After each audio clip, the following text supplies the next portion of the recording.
दिल्ली में कांग्रेस सीईसी की बैठक होनी है। कांग्रेस सेंट्रल इलेक्शन कमेटी की मीटिंग आज है। हरीश, हरक, रणजीत रावत की सीटों पर आज फैसला होना है। तीनों नेताओं की सीटों को लेकर पेंच फंसा हुआ है। सब कमेटी की कोई अभी तक फैसला नहीं ले पाई है। कांग्रेस की 17 सीटों पर नामों का ऐलान अभी बाकी है। कांग्रेस की बची हुई 17 सीटों पर आज मंथन होगा। सूत्रों के हवाले से खबर यह है कि हरक रावत और हरीश रावत की सीटें लगभग तय हो गई हैं। हरीश रावत रामनगर और हरक रावत को चबट्टा खाल से टिकट मिल सकता है। वहीं रणजीत रावत की सीट पर भी आज फैसला संभव है। कांग्रेस ने अब तक जिन 17 सीटों पर टिकटों की घोषणा नहीं की है उनमें नरेंद्र नगर, टिहरी, देहरादून कैंट, डोईवाला, ऋषिकेश, ज्वालापुर, झबरेड़ा, रुड़की, खानपुर, लक्सर और ग्रामीण चौबट्टा खाल, लैंसडाउन, सल्ट, लाल कुआं और रामनगर सीटें शामिल हैं। इन सीटों में अभी हरीश रावत, हरक सिंह रावत, अनुकृति रावत, रणजीत रावत जैसे नेता शामिल हैं।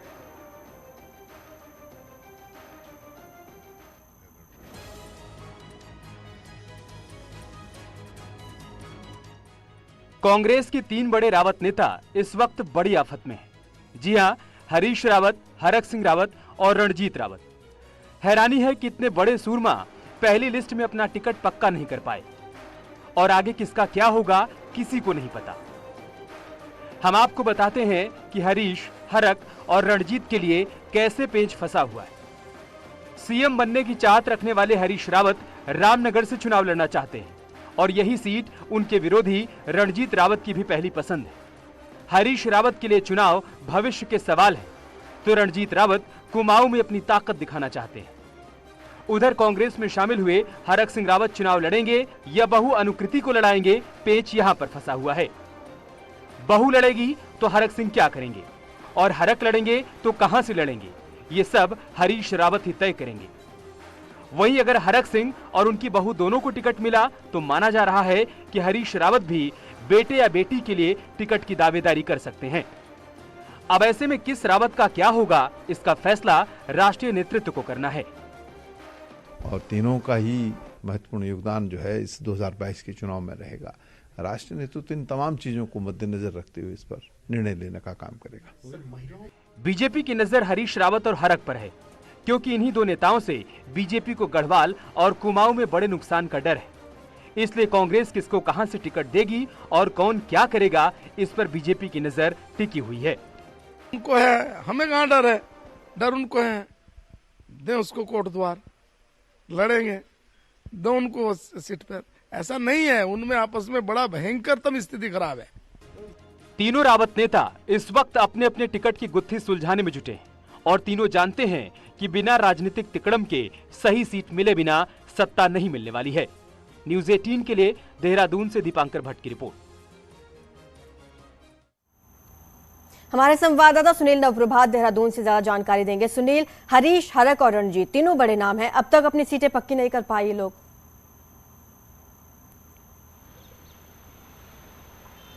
दीपांकर, क्या सबसे बड़ा सवाल अब कांग्रेस के सामने यही है, क्योंकि अब नॉमिनेशन के लिए सिर्फ 3 से 4 दिन का, क्योंकि 28 जनवरी नॉमिनेशन की लास्ट डेट है और आज कांग्रेस की सीईसी की एक बार फिर से बैठक होने वाली है। सब कमेटी को ये नाम सौंपे गए थे, लेकिन अब आज फिर सीईसी की बैठक होगी और सबसे बड़ा सवाल है कि हरीश रावत कहां से चुनाव लड़ेंगे। हरीश रावत, जो खबरें आ रही सूत्रों की वजह से कि रामनगर से चाहते हैं कि लड़े चुनाव, वहां पर रणजीत रावत ने काफी वर्क किया और वो कार्यकारी अध्यक्ष भी हैं पार्टी के। तो क्या रणजीत रावत की सीट हटाकर हरीश रावत को यहां पर टिकट दिया जाएगा? और रणजीत रावत का ये जो कहना है, खबरों है जो सूत्रों के हवाले से जो खबरें हैं कि रणजीत रावत किसी सूरत में नहीं चाहते कि रामनगर से बाहर चुनाव लड़े। तो ऐसे में अब हरीश और रणजीत फिलहाल रामनगर में उलझे हुए हैं। जिस तरह की खबरें हैं, इस मसले को पार्टी को सुलझाना है। हरक सिंह रावत कहीं ना कहीं अब चुनाव लड़ने का मन बना रहे हैं और उन्होंने कहीं ना कहीं इस बात को अब अंदर खाने कहा है कि मैं चुनाव लड़ना चाहता हूं। तो ऐसे में हरक सिंह को कहां से चुनाव लड़ाया जाएगा? तो सबसे मुफीद सीट जो इस वक्त हरक सिंह रावत के लिए है और जो सूत्र बता रहे हैं कि उन्होंने अंदर खाने ये बात कही भी है कि मैं चौबट्टा खाल से चुनाव लड़ना चाहता हूं, जहां से अभी मंत्री सतपाल महाराज को बीजेपी ने उम्मीदवार बनाया है। इसके बाद हरक सिंह रावत की बहू चुनाव लड़ेंगी या नहीं, इस पर भी आज फैसला होगा। वही टिहरी सीट है, टिहरी सीट पर किशोर उपाध्याय को अभी पार्टी ने पदों से जरूर हटाया, लेकिन पार्टी से बाहर नहीं है। तो टिहरी में क्या किशोर उपाध्याय को कांग्रेस टिकट देगी या किशोर उपाध्याय बीजेपी के खेमे में जाएंगे? अभी जो सबसे बड़ा मसला है कि हरक सिंह और हरीश रावत ये दोनों बड़े नेता हैं, कद्दावर नेता हैं, और हरक सिंह कांग्रेस में शामिल हुए हैं, हरीश रावत पूर्व सीएम रह चुके हैं। तो इन दोनों नेताओं का राजनीतिक भविष्य आज की बैठक पर टिका है कि दोनों को कौन कौन सी सीटें मिलती है। दोनों के परिवारों का भी इस पर भविष्य टिका हुआ है कि क्या हरीश रावत अपनी बेटी या बेटे के लिए टिकट क्लेम करेंगे, और क्या हरक सिंह अपनी बहू अनुकृति रावत को लैंसडाउन से टिकट दिलवाएंगे, या फिर बहू को ड्रॉप करके खुद हरक सिंह इलेक्शन लड़ेंगे। तो कांग्रेस का अब जबकि नामांकन की प्रक्रिया शुरू है, 28 तारीख लास्ट डेट है, और ऐसे में 3 बड़े नेता अभी टिकटों को लेकर उलझे हुए हैं। जी, तो ये 17 सीटों पर अंतिम फैसला कब तक हो जाएगा, कब तक ये लिस्ट सामने आ जाएगी?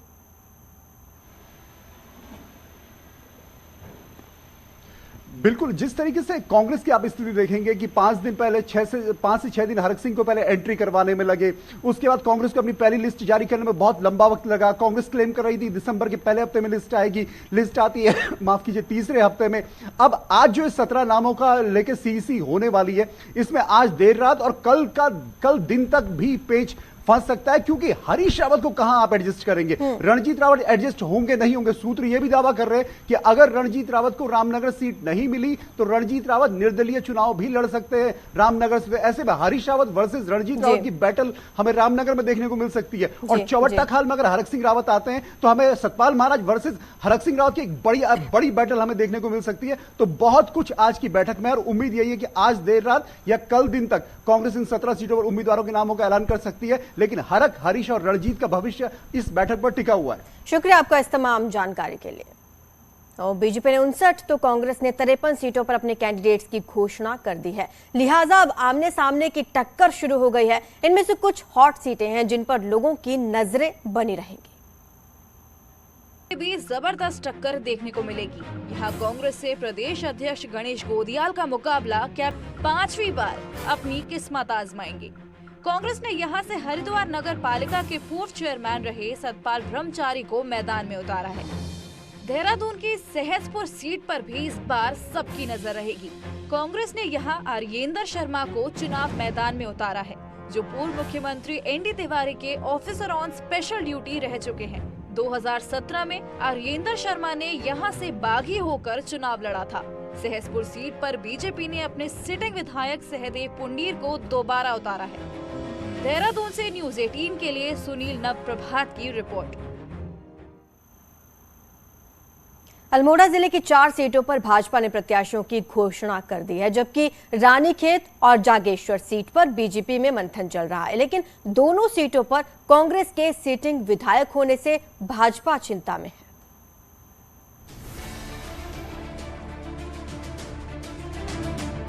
रानीखेत सीट पर राज्य बनने के बाद बारी बारी से बीजेपी और कांग्रेस जीतती रही है। मुख्य मुकाबला मेहरा और अजय भट्ट के बीच रहा है। अजय भट्ट के नैनीताल सीट से सांसद बनने के बाद प्रत्याशियों की फौज खड़ी हो गई है, जिस पर बीजेपी निर्णय करने में समय लगा रही है। जबकि सीएम पुष्कर सिंह धामी जल्द ही सब कुछ ठीक होने की बात कर रहे हैं।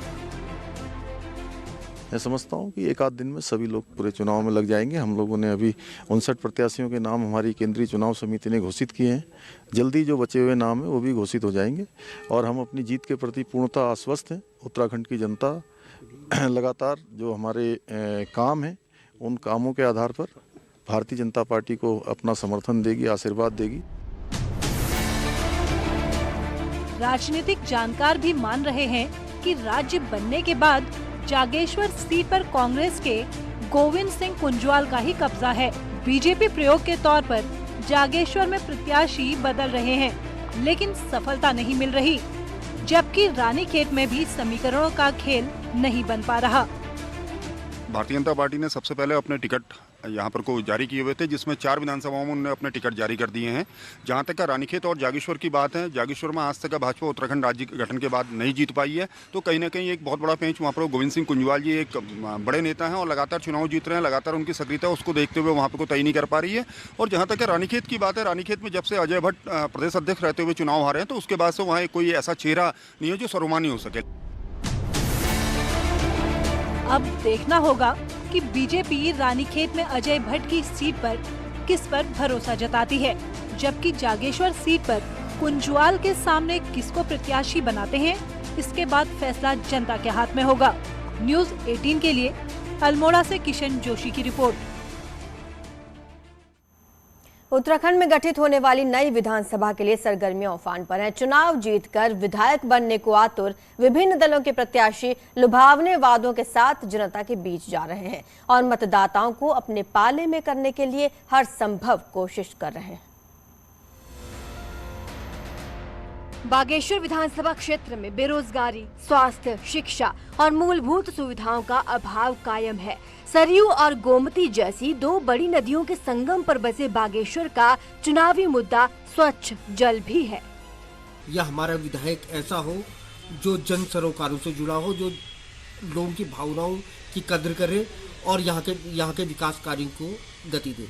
जनप्रतिनिधि को ऐसा होना चाहिए था कि यहाँ की पंपिंग योजना बनाकर यहाँ की जनता को शुद्ध, स्वच्छ और निर्मल पीने का पानी उपलब्ध करवाता। हम अपने क्षेत्र में ऐसा विधायक चाहते हैं जो चहुमुखी विकास करे हमारे क्षेत्र का। जैसे कि टूरिज्म को लेके भी अभी हमारे यहाँ पर कोई विकास नहीं है। अभी उत्तरकाशी में ऊंचाई वाले क्षेत्रों में लगातार बर्फबारी जारी है। हर्षिल, मुखबाझाला, सुखी में जमकर बर्फबारी हो रही है। वहीं गंगोत्री सीट से बीजेपी प्रत्याशी सुरेश चौहान ने बर्फबारी के बीच मुख्य धराली, पराली, सुखी, हर्षिल में ग्रामीणों से संपर्क कर आशीर्वाद मांगा है। चमोली के बद्रीनाथ धाम हेमकुंड साहिब औली में बीते 4 दिन में रुक रुक कर बर्फबारी जारी है। बर्फबारी की वजह से औली जोशीमठ मार्ग पर बर्फ जम गई है।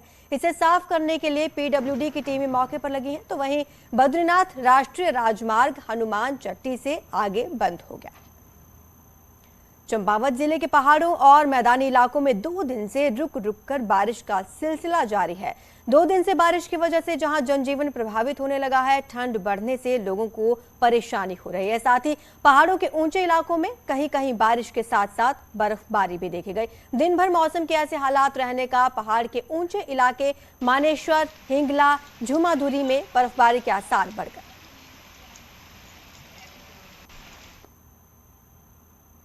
उधर नैनीताल पर मौसम एक बार फिर मेहरबान हुआ है। नैनीताल के ऊंचाई वाले इलाकों में स्नोफॉल से पहाड़ियां बर्फ से ढकी हुई हैं।